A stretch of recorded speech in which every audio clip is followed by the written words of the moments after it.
Ladies and gentlemen, boys and girls, people of all fandoms, welcome to the Ferret and Raccoon podcast, episode 60. I am the Angry Raccoon. I'm Ace. And we are bringing you another milestone, number 60. Not too far off now till triple digits, I guess. But yeah, getting there. That's not for a while, according to my planning. But that's a long way away. Ace, how have you been? I've been good. You've been surviving in this interesting world. Yeah, I think the only thing that's getting me is the weather getting hotter, which I hate. It's getting hotter and then it's just turning to cold. Yeah. And I would rather it just actually stay consistent, because even on the day we're recording, not the day it actually went up, it's now just gotten sunny and hot as opposed to it being cold and oh my gosh, it's going to rain. And apparently it might snow soon, which I would be happy for. That would make sense in this country. I'm sure our listeners outside of England probably have heard tale of English people complain about the rain, but I love it. Yeah, snow would actually be a welcome change in some sense. How have you been? I've been good, working on some editing for the most part. That's pretty much all I did. I had a bit of mishap with rescheduling the last 2 weeks of my life. I make it sound as though all I do is plan my week and not do anything, but that's actually not the case, guys. But yeah, just working on a slightly bigger video, which I'm hoping to get up very, very soon, but we'll see. I'm not going to make any promises. I'm not going to nail down a date because, as I've already experienced this week, things change. Yeah, exactly. But I've been good for the most part. I haven't been dragged off planes or anything like that. So it's it's all good. Well, I did manage to stop a riot from happening with a nice glass of Pepsi. Did you? Okay. I did, yeah. Oh, that's good. It truly works. Oh, that's good. It's good to know that there is like a solution to solving all of the world's problems. Yeah. Thank goodness. Thank you for that promotion, Pepsi. Thanks for the money. Yeah, thanks for the money. We now got a new mic. No, we're obviously joking here, and we obviously are making light of the whole situation of United Airlines removing that guy off of their plane for whatever daft reason. You can go look up that video. And also Pepsi's, I'm not even sure if it has a name because it was removed that fast, but let's just say 2017's Pepsi advertisement that featured Caitlyn Jenner in it. Oh, wasn't it Kendall Jenner or something? Kendall Jenner saves the world with Pepsi. Whoever it was, it's just some random girl I don't care about, basically. But yeah, we're just making light of those two situations because they were very interesting. But let's actually kind of talk about some other things. I'm going to actually start by kind of like the life update for whatever, because I haven't really done much. And the only thing I managed to do was actually finish Fire Emblem Fates Revelations on the 3DS, which was pretty good. Of the three story campaigns, whatever you want to call them, that the game provides, this was by far my favorite one. Okay. Really enjoyed it. If you are going to play Fire Emblem Fates, definitely play Revelations last, because it is kind of like the true story ending kind of thing. Okay. Really liked how creative and unique they were with a lot of the maps, which kind of added more of a puzzle element to a strategy RPG, as well as even being able to throw in a slightly stealth map as well in a strategy RPG, which is pretty cool. And a map where essentially if you are seen within a room, you can essentially more enemies will come through, but you can do the whole map without being seen, kind of. That's actually pretty cool. Which I was really happy with, like them being able to work out a way to legitimately do it, and obviously it being pretty difficult for the most part. It'd definitely be very interesting to see more like strategy RPGs doing this kind of thing. I think the only other one I can think of that partially does that is Invisible Ink. Yeah. But yeah. No, it probably wouldn't be on the same level as Fire Emblem. If you're looking for strategy RPG, I would say. Yeah, definitely. Yeah, really enjoyed this campaign. Didn't really struggle too much with it, mainly because I planned out my teams and my characters a lot more. Yeah, you've been telling me about this, making sure you get everything. I got every character, basically. Those mad calculations. Doing that math.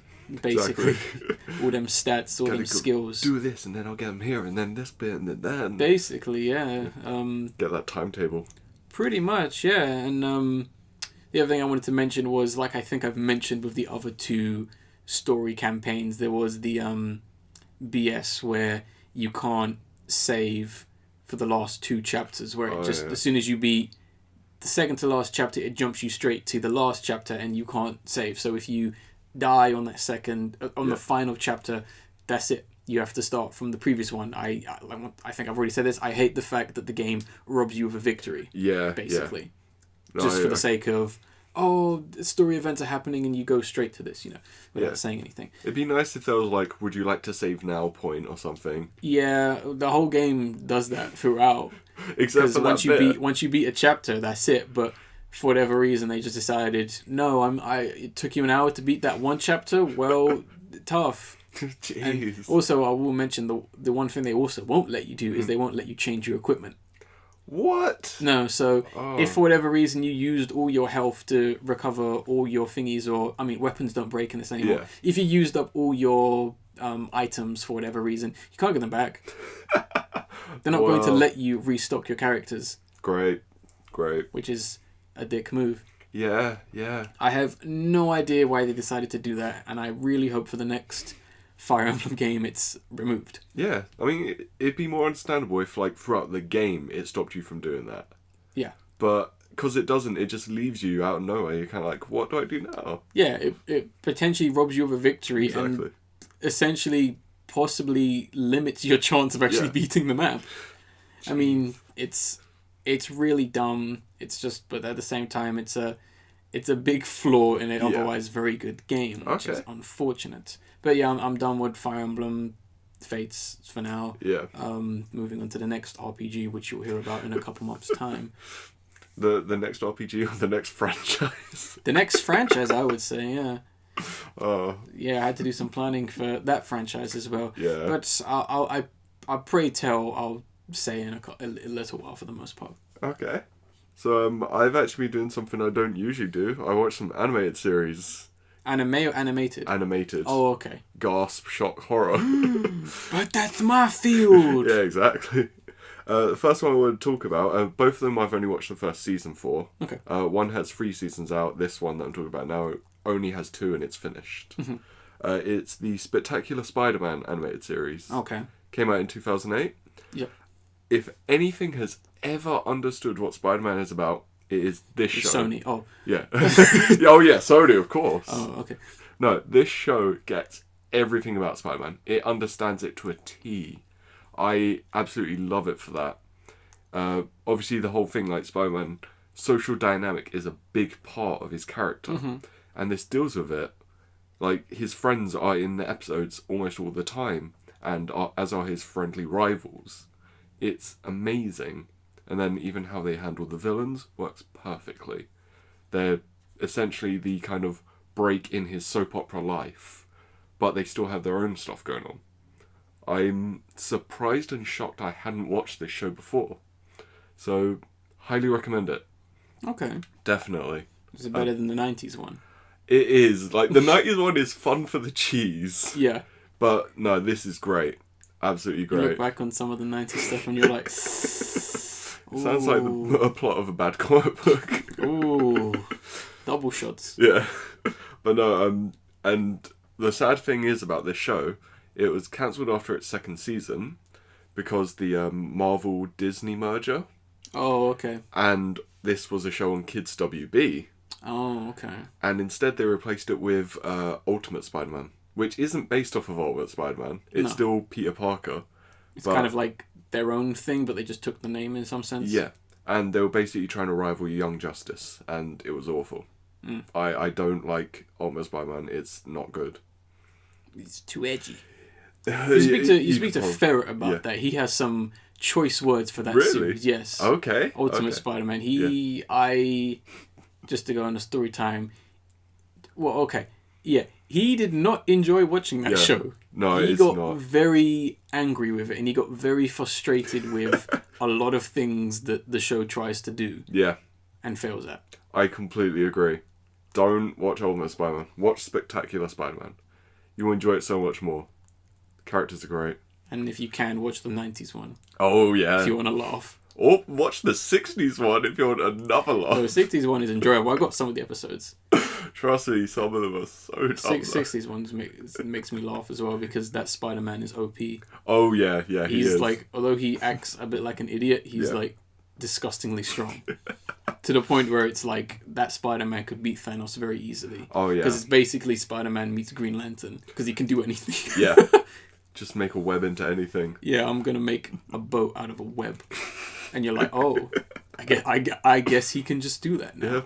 Go ahead, Spidey. Or watch the Indian like Spider-Man TV series. Oh. That show is great. Watch the Japanese Spider-Man TV series. That is the reason giant mechs exist, like giant robots. Yeah. That's because of Spider-Man. Yeah. It's amazing, and he gets his power from an alien spider. Of course. So good. So good. Jeez. But the next animated series I want to talk about is BoJack Horseman. Yay. I watched the first season, and damn, that was great. That was absolutely amazing, interesting, and took itself very seriously for a weird, quite surreal show. Think who's the voice actress for Mabel? I forget her name. She's in this show. Just in. I can't remember her name. I might have it, but she's in the show and she is absolutely great in it. But she's great in pretty much everything she's in, whether the Gravity Falls or Bob's Burger. Yeah. Or some of the other Disney show stuff she's done. But she was just absolutely amazing throughout it. What character does she play?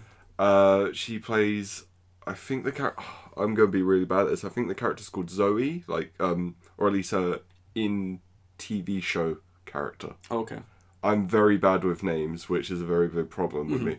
But she was great throughout all of it.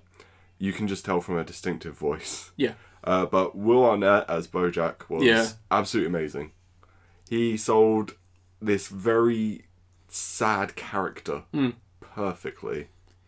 It's very good performance. Yeah, weirdly enough, I've only watched 2 episodes from season 3. So I have no idea what's going on in the series. Okay. Season 1 is a thrill ride.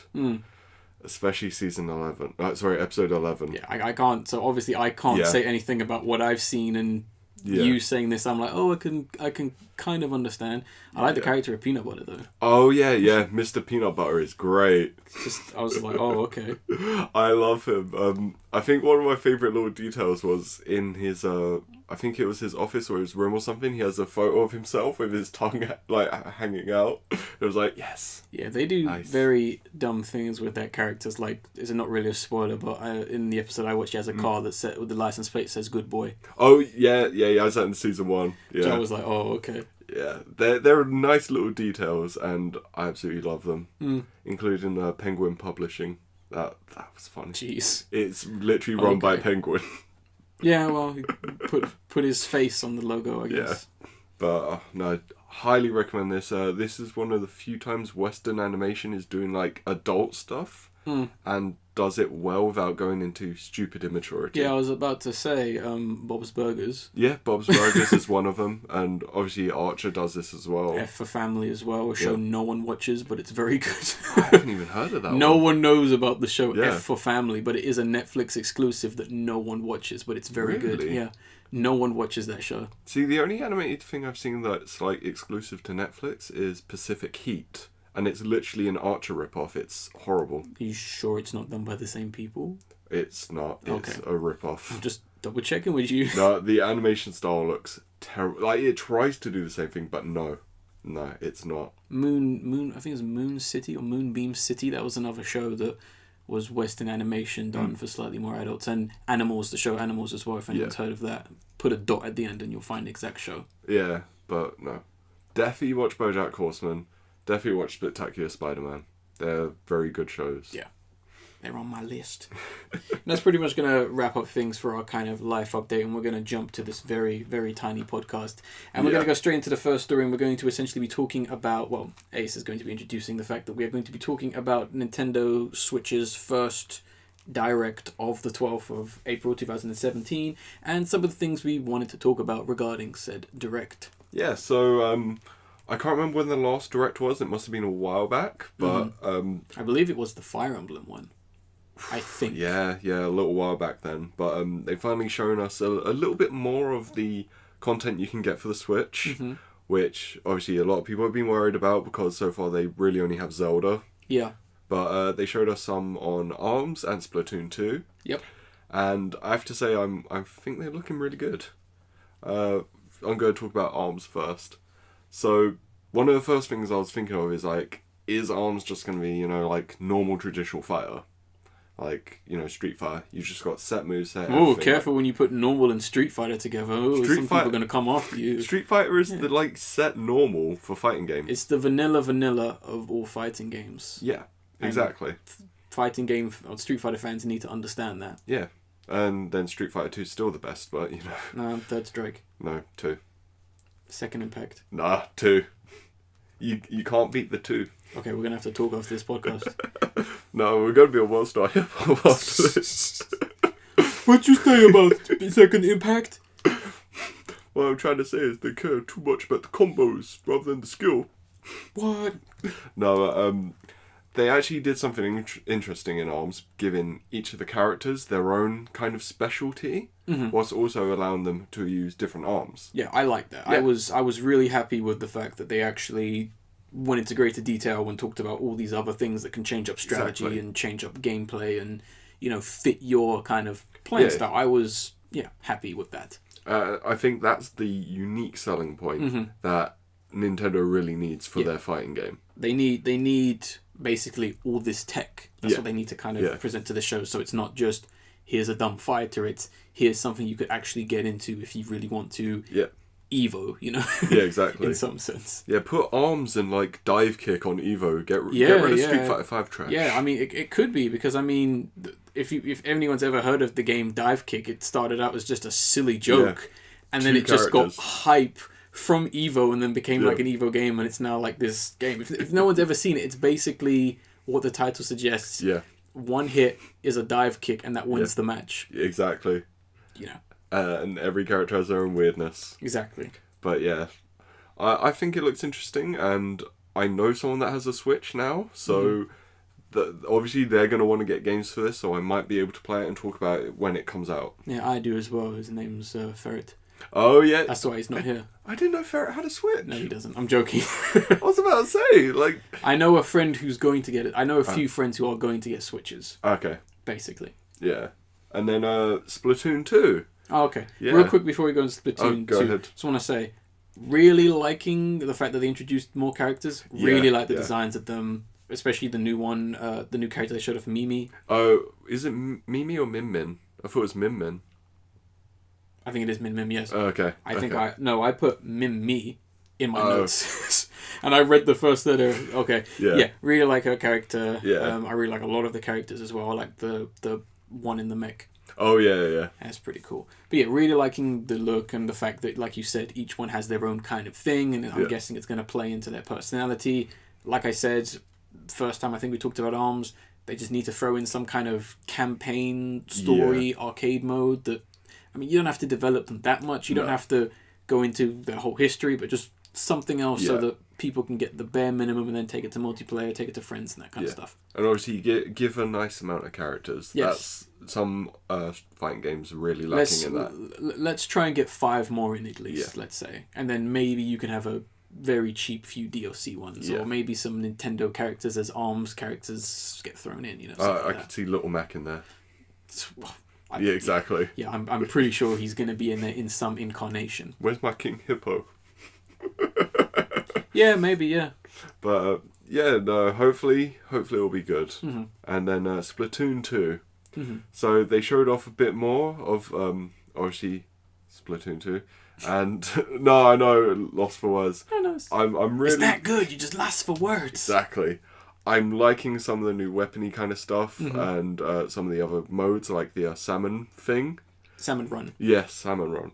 With, I hope that weapon is actually a main use one, the paint bomb, as far as it looked. I would hope so, or maybe it's an unlockable once you play salmon run or something like that. Yeah, that looks like it'd be really cool, and it's almost kind of an area control weapon. I really like that. Mm. Yeah, I'm liking the whole idea behind salmon run. It's basically a horde mode. Yes. And I think that's a perfect fit for them to add into a Splatoon game, because you're going to need to vary up all your multiplayer stuff. Yeah. And obviously there is going to be a story in Splatoon. Yeah, exactly. But having more multiplayer options and keeping that game alive and active is very smart. Yeah. It's a very good idea they actually did that. Like I said, I like a lot of the ideas in it. I like the fact that it fits into the world. They're fighting off fish, getting fish eggs, and all this other kind of stuff. And The only other thing I wanted to mention was the fact that there's going to be a wave 2 of amiibos. Oh, yeah, I saw that. And all I'm going to say is I would like to be able to own them. Oh, yeah. Don't worry, there won't be a truck incident this time. If you are planning on stealing a shipment of amiibos, please don't. Or please let me know. I'll give you a good deal. Please let me know. I'll give you directions. Looks left, looks right. Yeah. I'll be your lookout. But yeah, other than that, they had kind of a few things we kind of already knew. There wasn't too many other things that were of that note. Yeah. But we were mainly talking about somewhat original games for the most part. Because those are the main things I guess people are going to want to buy for the Switch. I can't think of anything else that they've confirmed other than anything to do with Fire Emblem that hasn't come out yet. But we'll see. It's still young in its life cycle. I mean, we'll see. Yeah. We'll just have to see. I mean, if you're already somehow beaten Zelda, go play Shovel Knight. Yeah, definitely. They have all the DLC for like 1 month exclusive, so go and do that. Yeah, it is, and cheap price as well. All right. I believe you have the next 3, Ace. No, I have the next one. Yeah, it's you. So the one of 2 trailers we have is going to be on Thor Ragnarok. Yes. Finally, we get a trailer for everyone's favorite Marvel character, Thor. Oh, I thought you were talking about the Hulk. He's my favorite. Yeah, so it's been a hard time for Thor to actually find his place in the cinematic universe. Both his films have been painfully average. I would say average because I still like the second one for being as dumb as it is. I like... My favourite scene in the second one, okay, is when he gets on the underground and he says about getting to Greenwich and she gives him the wrong directions. Yes. My sister hates that scene because she gives him the wrong direction. Exactly. I love it because she does. Because it's so dumb. It's like, no. Do you know the London Underground? You could have literally asked anyone standing on that platform at the time, how do we get from Greenwich to here? Yeah. Oh, gosh. But yeah, and also he's kind of also, unfortunately, played second to Loki. His brother, main villain. So I can understand why they would soft reboot the character and franchise, because I think this is a glorified reboot. Really? Yes. Okay. Fair enough. Given the fact that in this trailer we see him get a new hairstyle, they're going for a new approach, the new edgy Thor, I think it's a soft reboot. All right. Basically, because if I mean, as cool as that scene is, when the hammer gets destroyed, that is literally Marvel going, get that weakness out of here. People are just reset the character because no one cares about Thor. He's too strong. He can beat Thanos in like 1 second. Just... I still wouldn't agree with that. What, to that statement? Yeah. Okay, he didn't beat him in 1 second, but he was one of the only people who beat him with a lot of help and a lot of time, a lot of power. Okay. But yeah, he's basically, and people are going to get scared, he's basically the Superman of Marvel. He can do anything. Yeah, well, he was literally created as Marvel's Superman. Answer to Superman, yeah. They literally said, what's better than an alien? A god. But Thor has like a little bit more character to him, especially in the film. When he's with Avengers and other people, he's great, but in his own films, he sucks. Because usually there's not good dynamics in the story. No, and he's dealing with humans, and the humans are not interesting. That's the thing. I'd say the problem is everything in Asgard. That's the worst. That's lame too. I would say, because his world just looks like a cartoon. Yeah, it doesn't fit the rest of the series. Doesn't feel real. No. In a sense. So I do honestly think this is a reboot. Okay. I think they are soft rebooting for their... Because trust me, when they do Avengers Infinity War, Avengers 3, he's going to have that look. Obviously not the paint on his face, but he's going to have that haircut, he's going to have that helmet, and he's probably going to have a new hammer or something like that. I don't think he'll have the helmet. But I do kind of agree that it looks like a soft reboot, but I'm quite happy about this. Yeah. Because one of my least favourite things about Thor is all the Asgard shit. I'm not saying it's a bad thing, because I mean, granted, I think they're trying a little too hard to make it a fun film. Okay. Not that I'm trying to say I don't want a fun film, because if they can put some originality in this, I'm fine with that. Yeah. But at the same time, it looks like they're trying too hard to go, Thor's a fun, crazy, happy, oh my god, fun time. And I'm like saying, tone it down just a little bit. See, I think the reason is because of the director. Okay. The director is... James Gunn. No, it's Taika... I'm going to get this whole name wrong. I think Taika Waititi. Mm-hmm. His last films that I'm going to talk... What We Do in the Shadows. Yeah. And Hunt for the Wilder People. Yeah. Both very fun, light-hearted. Comedies. Yeah. That's why it's going for this. And it's going for a very 80s aesthetic. Yeah, there's a lot of colour thrown in there and just all this other random stuff for the most part. I mean, it could work. I hope it could work. I don't know if it will. I mean, like I said, if the trailer reflects how hard they're trying to be fun, that could end up biting them in the arse. Because it could be another case where it's just, here's a joke that fails, here's a joke that fails, here's a joke that fails. Although you can already look at the 4 films to see that.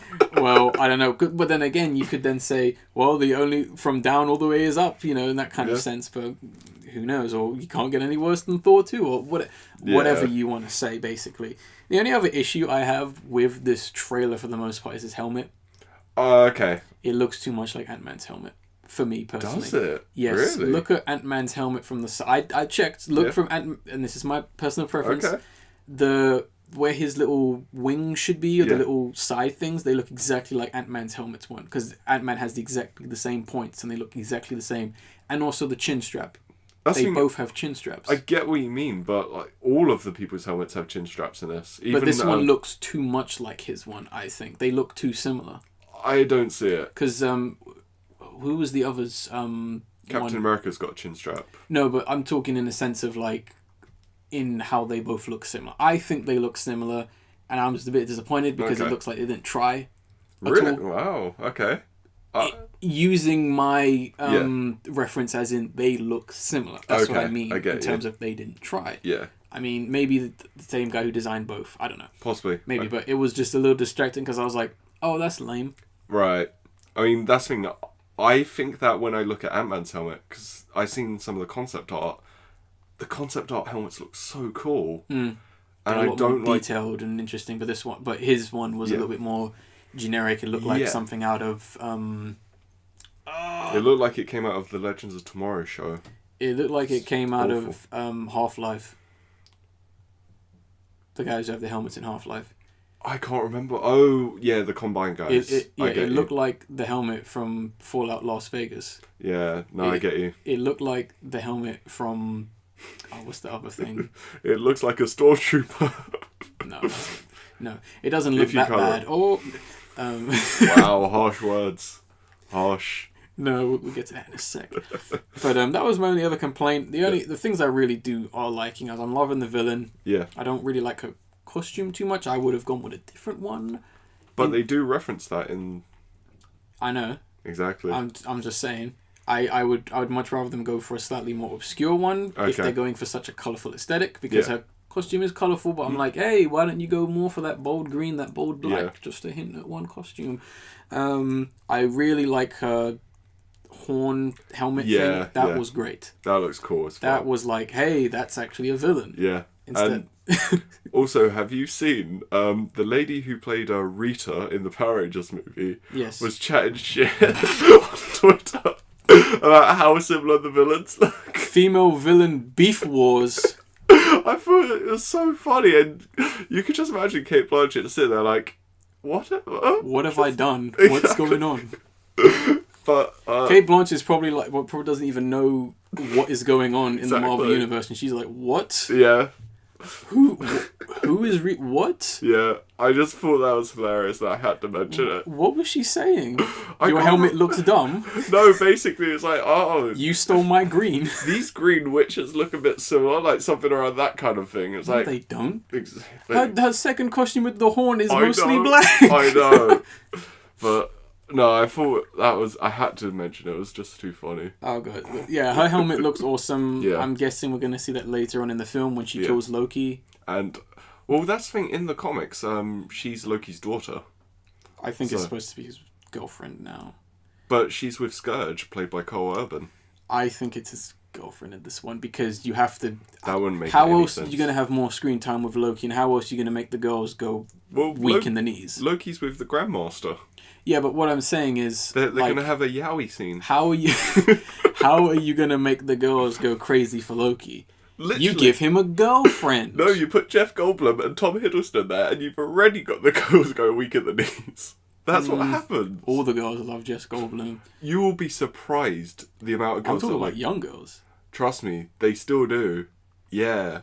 I don't understand it either. I'm looking around the room as if someone's in here, but... Trust me, I'm confused as you are. It's a thing. Ladies? Yeah.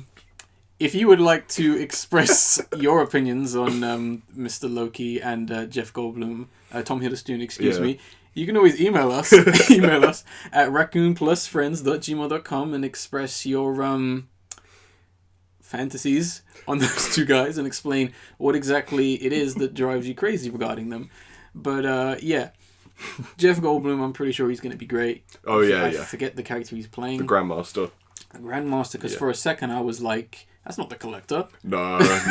That's he was in Guardians. I know, but he has the same thing on his lip. They're kind of related-ish in a way. I figured as much, but for a second I was like, it's not the Collector. Yeah. But yeah, I mean, I'm sure Jeff Goldblum, whether he does it straight or hams it up, is going to be fun. Because and it'll work no matter what. Hopefully this film does work, because they kind of need this to work. Yeah. Because it's not going to be very eventful when Thor dies in Avengers 3. You know, because it's going to be a character you don't care about dying. You mean when everyone dies in Avengers 3? Everyone's going to die, yeah. And then Avengers 4 is when the new Avengers come up. Have they confirmed Avengers 4? They confirmed it. They haven't said who's in it or what's happening. Well, obviously, but I was just wondering, that's all. I think the Russos are doing that too. They just move them. Russos will direct everything in the Marvel Cinematic Universe at this rate. That'd be fine. They do good. Can't complain, really. Exactly. You know, whatever. But, oh gosh, so we'll see. That film doesn't come out for time. Yeah. Another film that doesn't come out for time, Ace, I believe you have this one. Yeah, so the new indie movie coming out, done by, I believe, Ryan Johnson. You know, Star Wars Episode 8, The Last Jedi.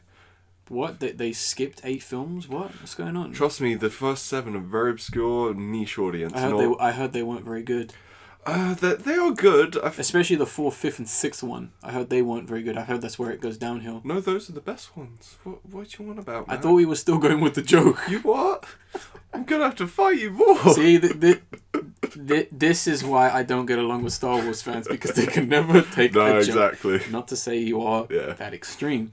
But yeah, so we got the new trailer for The Last Jedi. Teaser trailer, which is 2 minutes long. Yeah, that's the confusing part. It's not a teaser trailer, guys. No. But basically they did the same thing that they did with Force Awakens, where it's vague shots that don't tell you much with a narrator over it. Yeah, it began with an establishing shot to soft jump scare. Yeah, exactly. It's literally doing the Force Awakens teaser again. And like sheep, people jumping at it. Right. I think I should start. Go ahead. If you are new to the Ferret Raccoon podcast, you will know that Raccoon does not give a damn about Star Wars and thinks it's trash, particularly the new films and everything to do. Everything from basically the prequels to now. All right. It's trash, in my opinion. So the first thing I have to say is, where's the color? Where's the color? Yeah, where's the color in my Star Wars films? Why is everything so freaking dark? Did you see Empire? Everything was dark. I know this is the middle of the trilogy, and I know this is the point where everyone's low and people die, because I already know 5 people at least are going to die in this film. But that's no excuse to remove the brightness and saturation in order to aesthetically make the film look darker, because you think your fans are that dumb that they won't get the film as dark if you don't make it look dark. Right, okay. Like, I mean, it bothers me a lot. Like, why are they hiding Luke's body? Is because he's dark and brooding, so we have to show him in shadows? I think it's literally the same thing with Force Awakens. They're just hiding everything to get speculation But up. the fans know he's there. No, I know. And it's his voice throughout the whole trailer. Well, and considering he was in Force Awakens, they know it's him. And it's his voice. Yeah, they're just hiding information visually because that's what the film is. Well, I think it's a bit of a contradiction, because straight after the trailer came out, they came out with all these news stories regarding the film in order to help the fans understand what's going on in the film. That was less that was more, well, I mean, you could quote-unquote leaks or whatever, but... No, Disney don't know what a leak is. They go, well, we'll just tell you. But... Hey fans, struggling with this character, let's help you. It's literally the same thing as Force Awakens. They're just doing little short things and hiding the information people want the most of. Yeah, especially was it the character Rose? Oh, yeah, there was a picture of her, like... She's the black lady, isn't she, right? No, she's Asian.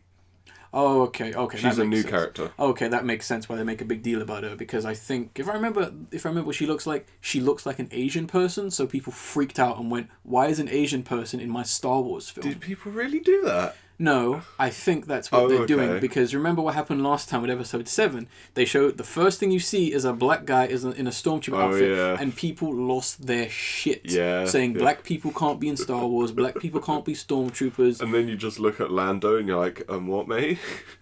You what? Literally, you what? I think it's just them trying to cover for their ass. They essentially said, listen, guys, this Asian person has importance in the story, okay? Yeah. So don't worry. Just because she looks like an Asian person and not a Star Wars person does not mean she's not important. Even though there are Asian people in, like, the previous film. Yeah, but you have to remember, it's a new character. Star Wars fans don't like new things in their Star Wars films. I think they like too many new things. Less story, they like new characters thrown in for no reason. It could be the greatest Asian actor of all time, most famous person, they still won't like it. Because it's new and scary and different. And where's the stormtroopers? There's no stormtroopers in this trailer. This film's going to be shit now because there's no stormtroopers in it. Where is Darth Vader? Come on. It's been 2 films and there's no Darth Vader. No, but that's not good enough. He needs to be in this film. How is this film going to be good? How can I relate to this film? How do I know it's a Star Wars film without Darth Vader in it? Because there's a lightsaber. Oh, thank God. I see. That was a thing that brought me back to life, because I was worried because it didn't look like a Star Wars film. Also, in Rogue One, Donnie Yen was in there and everyone was happy about him. That's because Donnie Yen's awesome. He was slightly annoying at points. No, the man is awesome. Oh, okay. Not his character. Yeah. Like, his character was fine until he kept repeating his lines. Like, it's an intentional thing, but I don't like people repeating things. It gets to me. We're being clever. Yeah. But yeah, I was just like, they just released a bunch of fluff pieces about the film where it's like, Carrie Fisher wrote the lines for her characters, and I was like, good for her. Yeah. Why is that important? That actually reminds me, there's a great thing I know you will love. So there was a Star Wars Celebration thing. Oh, yeah. And they brought Carrie Fisher's dog, Gary, there. And he's this funny little pug-looking thing. And the most notable thing was, at the Star Wars Celebration, Gary just shat on the floor.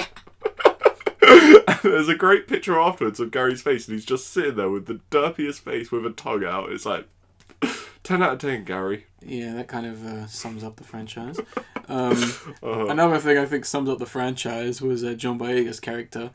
Oh, yeah. Who was sleeping peacefully. My reaction to Star Wars right there. Funny enough, like, people have started speculation about the clothes he's wearing. I know. What? He must be dead. No, he's obviously not dead. No, he's part of the First Order again, mates. You see it? He's got First Order clothes. He promoted. He's back in there. Yeah, no. Can you see it? No. Yeah, it was just like, okay. Well, this trailer didn't really show anything. At least anything interesting. Well, it's literally Force Awakens trailer. It's just vague bits to start speculation. I mean, the only interesting thing in the whole trailer was when that ship crashed and the red smoke came out, because it hurt my eyes, because I was like, whoa, colour! Really? Yeah. Okay. I was like, what? Why is there colour in this film? Like, you have to remember that's such a sharp jump to go from darks, and then I was like, what? I get you. It looked weird. I was like, what? Colour in this film? Did you guys hit -50 on the saturation when you were editing this trailer or something? That's too far. No, I know. It's not as bad as DC, but they're almost there. When I saw that shot of Luke in the shadows, I was like, uh-oh. That was intentional. You know that shot's intentional. It was intentional, but I was like, hey, careful. Come on, Disney. You're beating DC, but don't feel like you have to copy them. I actually liked that shot. No, there's nothing wrong with the shot. It's just aesthetically, it's like it's not needed. If the whole trailer looked like a film, then it would have been fine. But everything else looked so dark and we have to be dark. This is a dark film, guys. Yeah. We're hitting you over the head. This is a dark film. Did you not know it's dark? That's why everything's dark. No one has a light on. We're going to talk in a dark room. That's really, I didn't see that. Did we watch 2 different teasers? No, we watched the same teaser, but my eyes were asleep. Remember? Like John Boyega. Okay. That's why you saw the back of your eyelids. Oh. Makes sense now. And that's actually But no, I just felt it was too dark. Okay. Like aesthetically. Yeah. Aesthetically, it's just I thought aesthetically it was fine. It was Star Wars. It looks average at best, and I'm pretty sure the film's going to be average at best. Okay. I honestly don't think they're trying anymore. Because why would you? Because Star Wars fans are going to see it anyway, regardless. It could be the worst film of all time. They'll still watch it, and they'll still bludgeon and beat people to death because people don't like it, so, you know. I think it's going to be above average from this, and that's just because the director and Looper was really enjoyable. I mean, that film has its problems, but he didn't write it, so he just directed it. It's time travel, so of course there's going to be problems. As soon as you say time travel, your story is flawed. Simply put, because Neil deGrasse Tyson's going to go, excuse me. No, that's me. I'm going to say, excuse me. You teaming up with Neil deGrasse Tyson. Yeah. Well, did you hear when, I think... releasing a mixtape with his son? No, me and Ferret talking about Ocarina, and I was just talking about his time travel fucking up. that wasn't in the... Oh no, that was after. That was after, so people wouldn't have heard that. That was the after hours. After dark, yeah. Exactly. But yeah, I mean, you know, I didn't really see anything original other than like the CGI, which looked good. I saw something interesting. Rose. It's a new character. It's all new now. It's a new generation. Not quite. It's like Star Wars reinvented itself with one character. It was nice to see Carrie Fisher's body double. That was pretty cool. Oh yeah. I know what scene. I was putting my mind together. I was like, what? I was like, you probably should have cut that, I think. Wasn't her scenes like already filmed though? Still, I would have cut that. Yeah, no, I get you. I would have cut that and actually let whatever you're going to be doing with her be a bit more of a surprise. I think her character's going to die in this film. I mean, it's an obvious thing. What? Yeah. No, I think they're going to give her the Paul Walker treatment. Yeah. I have to go do this. Which I think would be the best thing to do. And then they'll play that song. I'll see you again. That song is so shit. It's awful. It's not even funny. And if that was me and I'd passed away and that was the song they used, I would have been turning in my bloody grave. I would have come back to life to say no. What is this shit? I die for this. No, I'm coming back. I ain't having this. Do a retake. Oh boy. But yeah, I mean, if you Star Wars fans want to see it, that's fine. Just don't expect to see it on my channel. Yeah. Because, well, you will see it on Worst of 2017 at the end of the year. Because we all know it's coming. It'll be this 15-minute review by Ace and Ferret. 15-minute review just consists of, you're wrong! He'll be like, why you're wrong about Star Wars Episode 8? Ace, why you acting so cray-cray? But I think it would be an argument even in the title. Oh yeah. Why you're wrong about Star Wars Episode 8? No, I'm not. Shut up. The review. Yeah, exactly. I think we need that. That's gonna be it. So look forward to that on in December. Yeah, December 24th. After Oh god. So let's move on to our final general topic, and it is a bit of an interesting one, and that is essentially that this one has quite a bit of explaining for the most part, and it's going to need quite the correct use of summing up. So essentially what has happened, well, let's get a bit backstory. So everyone knows what a panda is in terms of an animal. Yes. For the most part, just a big, lazy Japanese bear. Yeah. That's actually so lazy that it can't even be bothered to reproduce for the most part. And even when it does get that chance, it doesn't take it. It would much rather eat or sleep, which is the dream. But so unfortunately, in a very bizarre twist, they're essentially killing themselves off. Yeah. I mean, granted, people have hunted pandas, but for the most part, they are killing themselves off due to laziness, which is just... It's not good. No, it's weird in so many ways. It's almost like a dark comedy in and of itself. To an extent. So essentially what is... And I should mention that obviously it takes a while for people who do work with pandas in conservations and zoos to actually trying to get them to mate for the most part, even to the point where they actually use visual imagery of showing actual mating videos of pandas doing it in order to try and encourage pandas to actually do it, which has not been terribly successful for the most part. Now, here comes PornHub, who's essentially the biggest provider of video pornography, as essentially they've decided that they want to help the conservations and be a somewhat animal activist by essentially creating a new section on their website, which you can go to, that's pornhub.com, called Panda Style, which essentially allows users to essentially upload videos of themselves dressed as pandas, essentially having sex in the costumes. And essentially for every video that is uploaded to the Panda Style section of Pornhub, essentially they will donate $100 to conservations. Wow. Okay. Which is pretty good. And also they've added that maybe some more money will be thrown in depending on how many views said video gets for the most part. Yeah. Which is also interesting. And another thing they also said was, depending and if it would help the researchers, they might actually show said video of a human dressed as a panda mating to pandas in order to hopefully encourage them to get it on. As in a quote where they said, essentially what they want to try to do is, what they essentially want this project to be, is a collaborative project between species to fight extinction. So it is a good laugh. For the most part. Time to get a panda costume, I guess. There is a video you can watch which does have a very funny animation, which will obviously be in the description, the download link, which you can watch if you want just a little bit more information.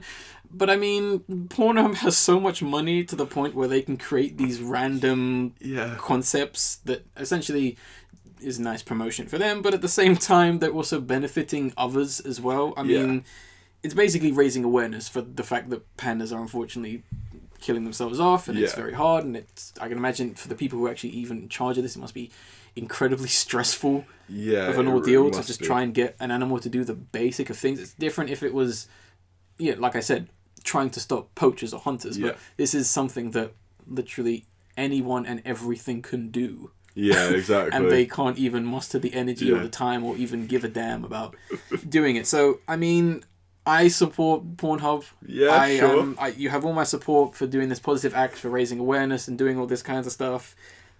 Ace. Just in regards to this whole situation, any thoughts? I have 3 thoughts. So one, pandas need to change their diet and get some energy in their food source. Yeah, give them some Red Bull. Exactly. Something like that. Put it in the ramen. Yeah, get some red panda. Red panda, yeah. 2, I'm going to get me a panda costume. And 3, congrats Pornhub for doing something, I guess, helping again. They've done a lot of funny stuff of late in order to help. Like, they've done very things that are more sexually themed. They've invested in a lot of technology, I will say.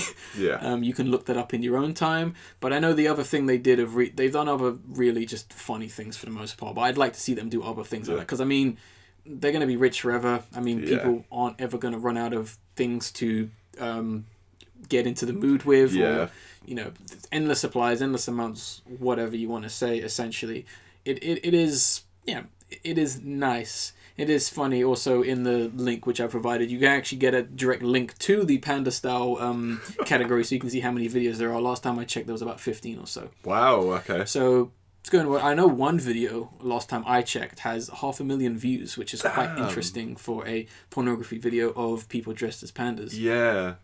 There's a whole bunch of secret furries out there. I don't know. I mean, that's one thing you could question, is whether that would count. Maybe.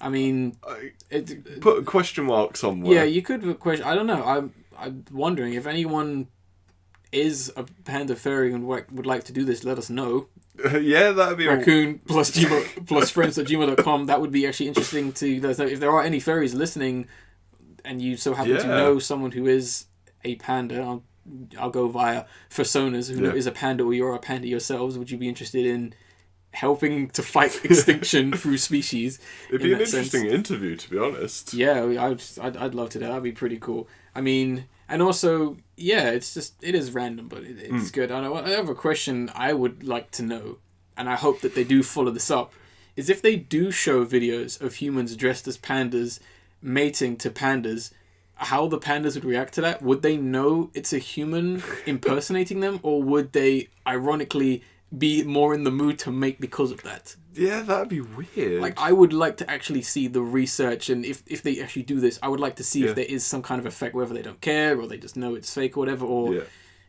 let's say that actually does help Yeah. Because that would be crazy. And then Pornhub's like, well, we're going to do forever animals now and stuff like that, which would be quite funny. But yeah. Very, very interesting topic. As random and as dumb, as awkward as this topic is, there is some legit science and interest in this for the most part. I mean, like I said, regarding anyone who is a furry, if you guys are interested in doing this or have done this and you listen to the podcast, let us know. raccoonplusfriends.gmail.com. That would be cool to know, because I am interested in, not for the perverted reasons, but just for the actual fact that this is so bizarre that it could actually lead to something. Hopefully positive for the most part. Well, it really is. But yeah, that's pretty much going to wrap up the podcast. I know we do have our discussion, which is going to be quite a fun one for the most part. And should I introduce this one, do you think? Yeah, totally. Yeah, let me do this one. So essentially, our discussion is another question one. It's another fun and creative one once again, because the My Hero Academia one went so well that we decided to do something of somewhat similarities, and that is essentially, if you could have one piece of music re-released for Record Store Day, what would it be? Yeah. So this year marks the 10th anniversary of Record Store Day, which is essentially an event that happens it used to be just like America, but it made its way to England, and now it's almost like around the world kind of thing, where essentially the record music industry re-release albums, music that may have not been accessible during the time, or for whatever reasons, for one day only on said day. This year it's going to be April the 22nd of 2017, and we're just going to essentially kind of come up with like a dream bit of music we would like to have be re-released for a future Record Store Day. Now, if you guys do want to partake in this little discussion question, we're going to quickly read the rules. Obviously, they're going to be in the description along with the download link, and you can obviously email us in, and if you have any kind of crazy and creative suggestions. So real quick, the rules are essentially, it can be anything from a single to an album to a whole album. It essentially has to have existed in some kind of physical and listenable format. So if it's, let's say, one of your favorite YouTubers EP that only ever existed as a download, it can be that. It can't be anything that hasn't existed. So for example, you couldn't say, oh, I want all of Micheal Jackson's unreleased songs, because we've not heard all of his unreleased songs in that sense, and it's not in a official kind of collection kind of thing. It has to be on vinyl disc. That's the whole point of Record Store Day, because they're usually just record stores that actually sell the vinyl.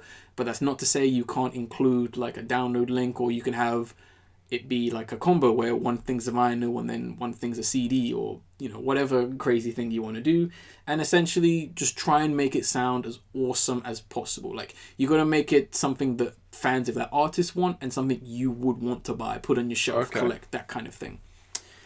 Right, it's a bit of a mouthful. Do you want to go first, or should I? Yeah, I'll go first. Okay, sure thing. So what I'd want it to be is, I would want it to be a single. Be Common People by The Pulp. Great Britpop band. Is that a single or an album? Single. You already said that, excuse me. Yeah, it's fine. Great Britpop band that I feel are incredibly underrated and forgotten, mostly. For one, I'd want it... You'd need to have a digital download as well, because the song's that good, and make sure it's the uncensored version.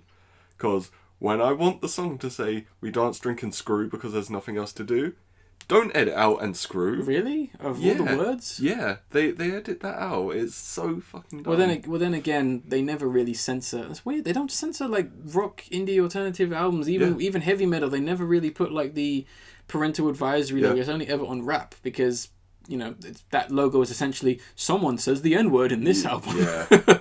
But no, they censored the word screw in I think main public ones, like One Show on TV or anything like that. No, that's not on. Yeah.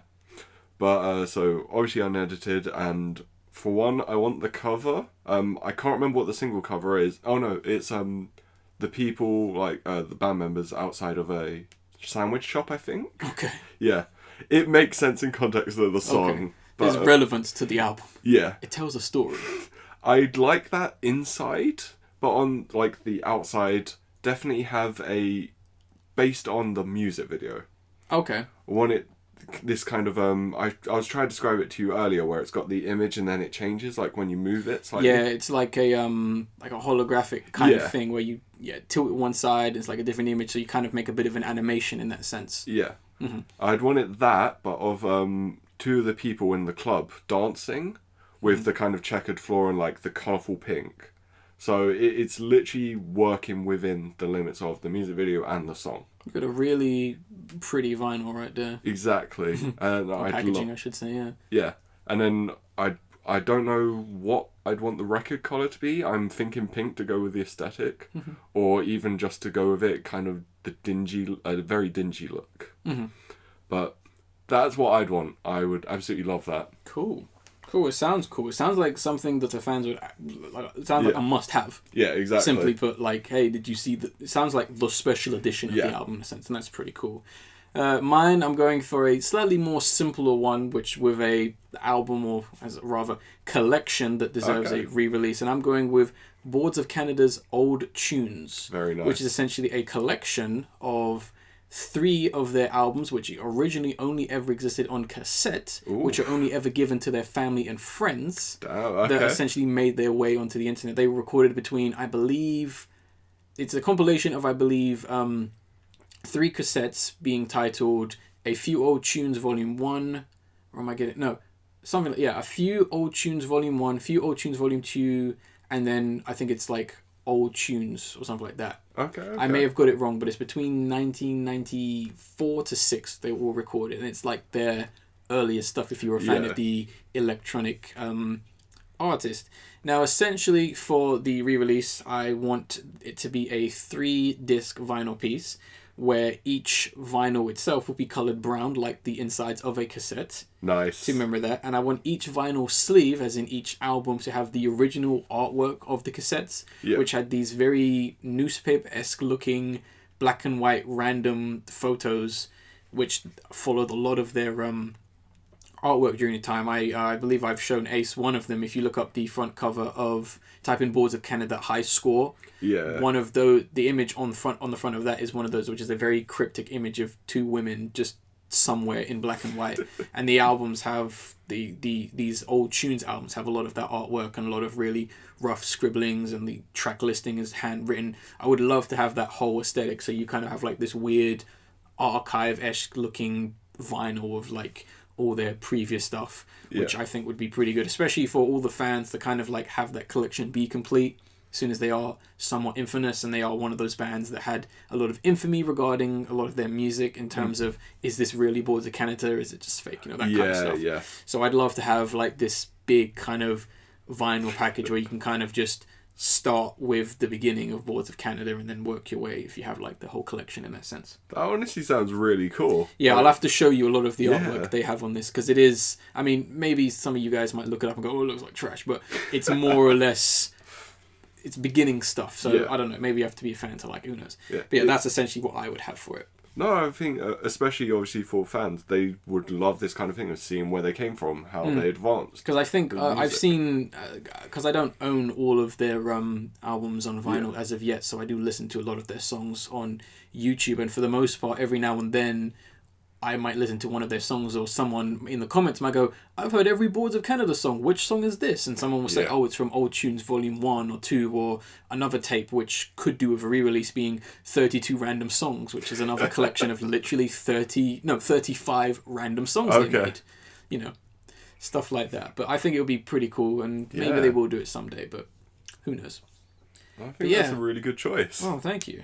And hopefully you guys are able to come up, or maybe think, or at least think about some things you would love to see a re-release. I mean, I'm not trying to push the whole idea of Record Store Day. It's up to you. You don't have to be into vinyls or whatever. But just kind of say, think about music you really like. Is there anything that has existed that you just don't own and you'd like to own physically? Or even if it's just a simple a download link, or, maybe it's just something you just never been able to put on your iPod, or just listen at home, something that's been restricted to the laptop or something like that, just think, because music can do a lot of things for a lot of people, and it's very important, especially in times like these. It can essentially put you in a state of mind and help you get to certain things, and it's needed. I mean, if you don't have a musical taste, or you don't know what you like, just explore it. Exactly. I mean, if you only like one thing within one genre, that's perfectly fine. Exactly. I know plenty of people who are like, I like this genre, but I only like that one artist and that one like thingy. I mean, I'm kind of like that. Like, I listen to pretty much everything. I don't listen to a lot of like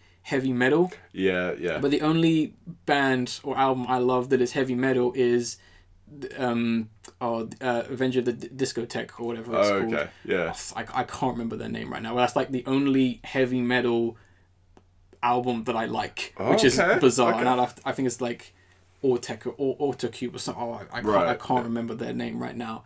Maybe if someone follows me up on that, or maybe I'm sure someone knows what I mean. But yeah.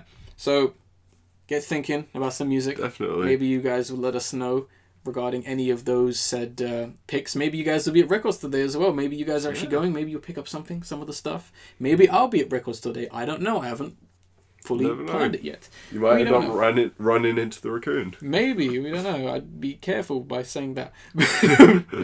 But before we end this podcast, let's do the video of the episode, which is going to be Welcome to My Life, which is a Cartoon Network short, which I don't really want to spoil, but it's essentially about a kid in a school who's kind of adapting to life there, but he can't quite fit into too many of the kids. Yeah. I really don't want to spoil too much because I think it's just amazing. It's really nice, and I actually said that I'd really like if this was a mini-series or something, because... Yeah, not like a full-blown series, just maybe they do another one down the line, but I would highly recommend everyone watch this one, especially if you like animation, especially if you like stories, and if you like good things, basically. Yeah, exactly. That's all I can really say for the most part.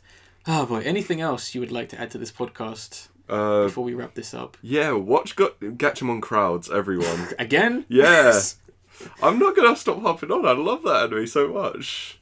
He's going to get one comment saying, hey, shut up about Gatchaman Crowds, it's not that good. It's the best. Fight me. World Star Hip Hop, I've got 3 challenges. Got 3 upcoming videos on World Star. Oh gosh. No, that's fine. You can do whatever you want.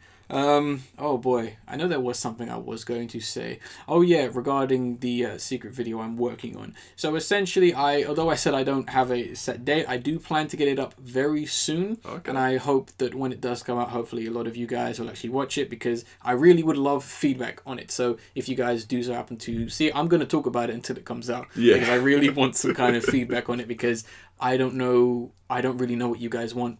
Yeah. I mean, I know I'm not going to act as if I have millions, thousands, or hundreds of viewers, but I would like to know what you few, the people who we thank for actually listening to this, actually want. Is there something that's bothering you? Does this not sound good? Do you want more of this? Do you not want more of that? Feedback's always welcome. It is, especially with channels growing, because at this moment, if there's only 5 of you listening, we can make a show for just 5 people, and it can be the best show for you guys. Just let us know. Exactly. You know the email. It's going to be in the description of this YouTube video as well. You can also leave a comment there as well if you want to. And download link as well is also there. It's all there. Yeah. You'll find it all there, so it's easy access. Ah, boy. Ready to wrap this up? Yeah, I'm ready. I guess I'll do this like I always do by saying I am the Angry Raccoon. I'm Ace. And we'll see you on the next podcast. Make sure you guys have a safe and happy Easter if you do celebrate that for whatever reason. And we'll see you on the next one. Off Dewey-san. All right. Laters, guys.